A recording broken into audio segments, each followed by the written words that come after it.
प्रभु यीशु मसीह के मधुर और मीठे नाम में आज दिनांक 25 अक्टूबर दिन बुधवार को आप सब श्रोताओं का हम स्वागत करते हैं। आज के दिन के लिए जो वचन है लिया गया है नीति वचन की पुस्तक उसका 24 अध्याय 5 पद। वचन कहता है, बुद्धिमान पुरुष बलवान भी होता है और ज्ञानी जन अधिक शक्तिमान होता है।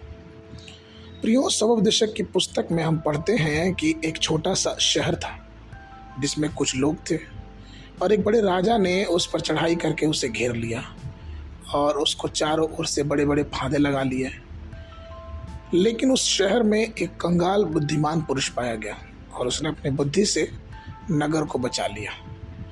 फिर भी किसी ने भी उस गरीब आदमी को याद नहीं किया। फिर सबोपदेशक की पुस्तक उसके 9, 14 और 16 पद में वचन कहता है कि एक छोटा सा नगर था जिसमें थोड़े ही लोग थे और किसी बड़े राजा ने उस पर चढ़ाई करके उसे घेर लिया और उसके विरुद्ध बड़े बड़े धूस बनवाए। परंतु उसमें एक दरिद्र बुद्धिमान पुरुष पाया गया और उसने उस नगर को अपनी बुद्धि के द्वारा बचाया। तो अभी किसी ने उस दरिद्र का स्मरण न रखा। तब मैंने कहा, यद्यपि दरिद्र की बुद्धि तुच्छ समझी जाती है और उसका वचन कोई नहीं सुनता, तो भी पराक्रम बुद्धि में है। गरीब बुद्धिमान व्यक्ति की बुद्धि राजा की शक्ति से अधिक लाभदायक थी। लेकिन अब ये था कि लोग ने गरीब की बुद्धि की बात नहीं की। एक समय की बात है कि लोगों का एक बड़ा समूह एक बस में यात्रा कर रहा था। अचानक अगल बगल बैठी 2 महिलाओं में जोरदार हंगामा हो गया और ड्राइवर को बस रोकने पड़ी। हंगामे की वजह ये थी कि एक महिला ये कह रही थी कि उसको खिड़की खोलना है क्योंकि उसको ताज़ी हवा चाहिए। दूसरी महिला बोल रही थी कि नहीं, मुझे खिड़की बंद करना है क्योंकि मुझे ठंडी हवा लग रही है और मैं इतनी ठंडी हवा है कि मैं मर जाऊंगी। लोगों का भी समूह हो गया। अब वो यात्रा जो थी वो उस झगड़े की वजह से अशांत होने लगी।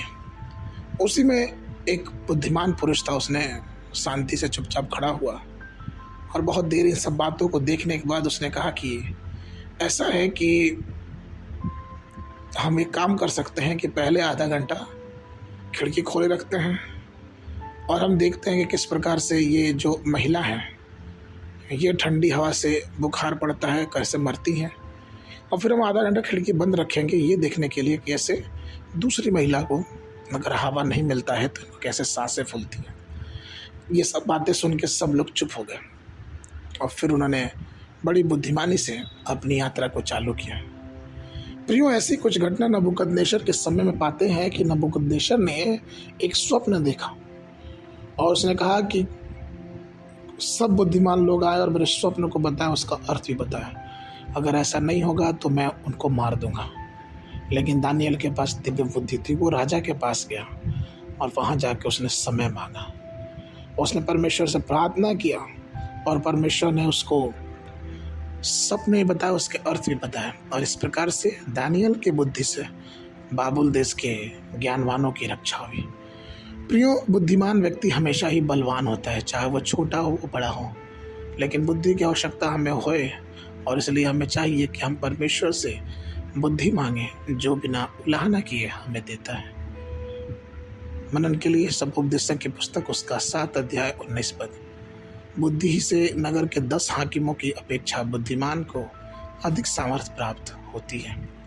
बाइबल अध्ययन के लिए सुबह के समय यिर्मयाह नबी की पुस्तक उसका 6, 7, 8 अध्याय। शाम के समय 1 तीमुथियुस की पुस्तक उसका 5वां अध्याय।